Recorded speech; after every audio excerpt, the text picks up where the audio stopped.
嗨，大家好。上周五的 Levi's 992，不知道大家有抢到吗？哦，我是没有，因为我进去的时候排到队已经12000多号了，所以我还是有等完，但是其实就是抢购一空。那如果说没抢到也没关系，就这个礼拜在 New Balance 的英国网站也还是会有。那想要购买的朋友可以注意一下英国网站那边的发售讯息。那我们今天要开的是574的新的 JP 配色。那本来这个影片是没有要那么快上，就今天原本有预定别的影片要上片。那不过我想说还是尽量贴近台湾这边的发售状况，不然就是如果照我排片的 schedule 的话，可能就是会一直拖延下去。那可能上片之后，可能大家都不想买了。那这个周末其实大家也有在社团里面看到说有在讨论这一双新的 JP 配色的发售。那话不多说，我们现在就来开箱。那这次的型号是 ML574BA2，那一样，因为是雅致的关系，我买大半号，买11号。那它的定价是2880，那是台湾公司货。那我是在虾皮上面找卖家购入的，那实际的金额大概是2250块左右。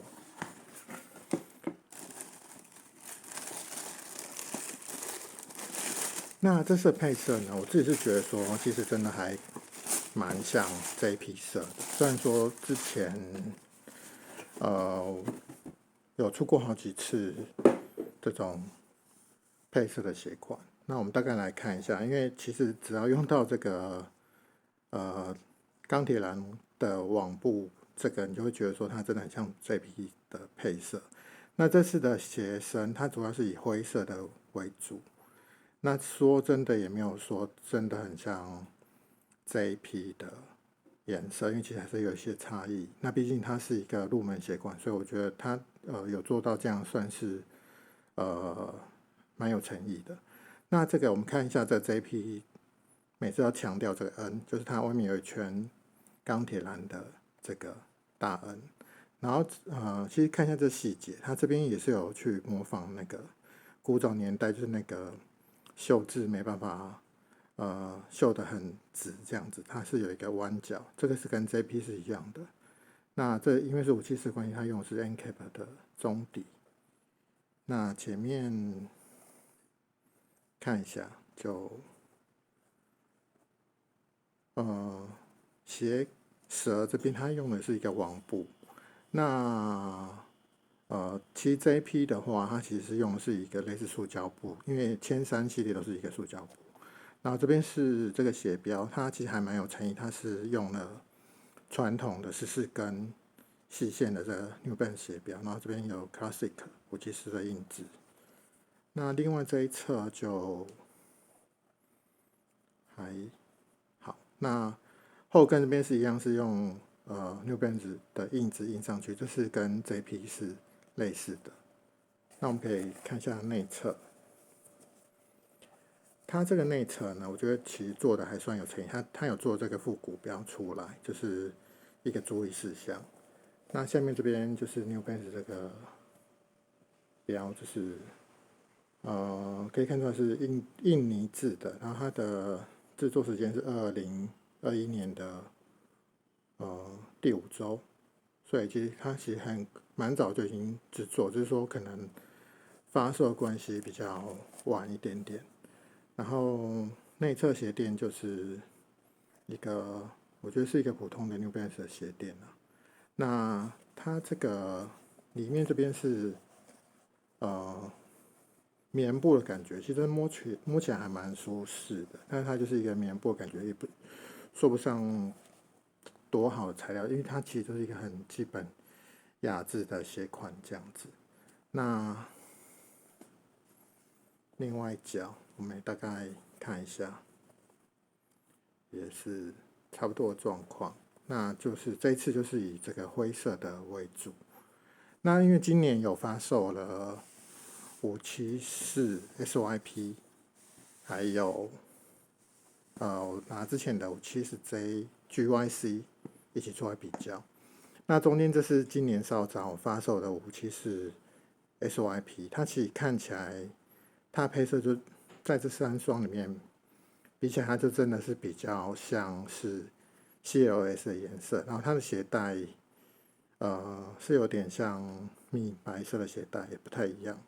那甚至于网布，其实它也不太一样。所以在这个时间点来看呢，我们反而会觉得说 SYP 是有点骗大家的情怀，我不知道可以这样讲嘛。不过它还是有它做的比较像的地方，譬如说像这里面这一圈，它的确就是比较像千山的构造，但是它这个 logo 就是5根的这个很简单的 logo， 所以然后连这个 N 这边，它也没有做出那个圆圆的角，然后它的这个配色是像灰色，就是跟这个网布比较类似的配色，其实它跟这个蓝又不太一样。那 SYP 其实在美国是跟 BA2 差不多时间上市的，所以其实美国人相对就可以做一个选择。那对于亚洲或是其他欧洲的地方来讲 ，BA2 相对比较晚上市。那像我这种看到这批色就想买的人，我就都会买。那不过其实也没关系，就当做一个收藏这样子。那其实这批色也还蛮不错的。那在 GYC 我们可以大概比一下，就是还是有一些差异，因为它毕竟它这个灰就是一个很中规中矩的灰。那这个 GYC 这个它的灰也不算是真正的这一批色，然后它的网布这边我觉得也没有像这一批那么的真正的这一批那么的好看，因为它是比较深一点点，我觉得还是有做出一些区隔出来。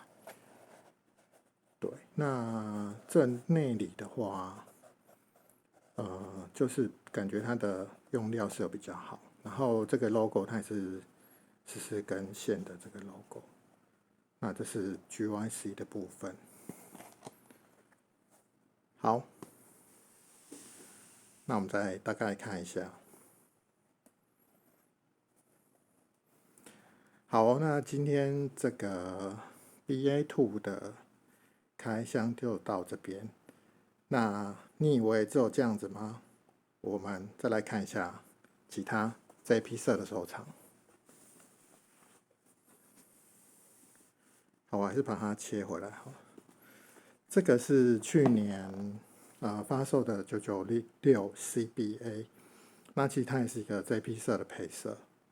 我们可以看到，它其实我觉得这一双996算是真的很接近这一批的配色，那其实跟 GYC 有一些差异，因为觉得 GYC 是比较深的，那996是比较浅一点点。我觉得它算是比较接近真正这一批的配色，但是也不太一样。我还是把这一批本人请出来比一下，就是还是有一些差异这样子。那这个996这一双，其实最近还蛮多人抛售的。那我自己是觉得，它真的是还不错穿，而且每次我只要穿出去，搭一个白色的短袜，都觉得哇，今天穿的鞋子好好看哦。所以我就，这双是我还蛮喜欢的这批配色的鞋子。那所以我就还是一直有保留它。那这个纽巴个部分，之前我在网络上看到一张照片，是它整个做类似整个旧掉，然后做白化处理。那其实我自己有在想说，要不要把这一双也过去吹风晒太阳，让它旧化。那不过目前还没有做就是了。那这是996CBA 的部分。那我们再来看另外一双是1004，好，一直撞到这个镜头。这是1004的 WA， 那其实它也是算一个这一批配色。那比较不一样就是它的这个 N 是用一个灰色的 N，然后它外圈是迎宾的这个 logo。那跟996它的 N 也是银色的 N，但是它其实还是有照这一批的配色去做。那这一双它就是一个很像这一批色，但是又没有那么完全像的一个在铅饰上面的一个配色这样子。那这一双铅饰 WA 在去年也有出现短暂的复刻。那如果说你是喜欢铅饰的人的话，其实可以再找看有没有存货这样子。那我是觉得铅饰是真的还不错穿啦，就顺便秀一下这个铅饰的这批色的配色这样子。那也有人说这一款 BA2 它其实是跟铅饰的 SB 比较像，那因为我本身是没有铅饰的 SB， 所以就也没办法说在这边做一个比较这样子。那这就是今天这一批色的新的574的开箱，然后也顺便跟手上的一些这批配色的鞋子做一下比较。那希望大家会喜欢，也谢谢你看到最后。那我们下次开箱见喽，拜拜。